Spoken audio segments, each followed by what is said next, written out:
Kasus polio dan lumpuh layu saat ini menimpa anak-anak di Kabupaten Asmat, Jayawijaya, dan Timika. Kasus polio ini menjadi perhatian serius ketika seorang anak perempuan berusia 11 tahun terkena polio. Kemenkes menetapkan kejadian luar biasa di 3 daerah tersebut. Menurut Direktur Pengelolaan Imunisasi Kemenkes RI, Dr. Prima Yosepin, satu kasus polio yang terdeteksi di salah satu daerah di Indonesia, maka daerah tersebut bisa ditetapkan sebagai kasus luar biasa atau KLB. Dari seorang anak di Kabupaten Mimika, Papua Tengah, hasil pemeriksaannya polio tipe 1. Lalu sesuai dengan kaidahnya, maka kami bekerja sama dengan teman-teman di Papua Tengah melakukan perluasan surveillance untuk mengambil spesimen pada anak-anak sehat di sekitarnya apakah virus ini sudah beredar di situ.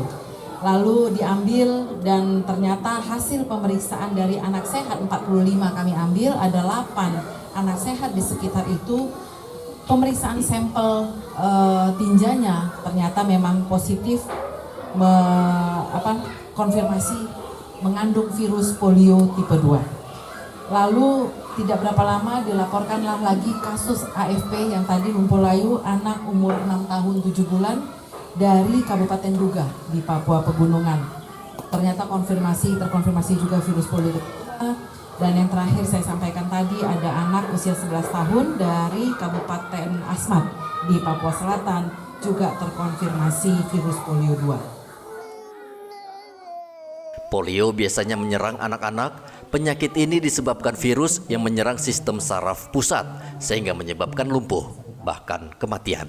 Polio hingga saat ini belum dapat diobati. Satu-satunya pencegahan melalui imunisasi secara lengkap pada anak di usia 0 hingga 7 tahun.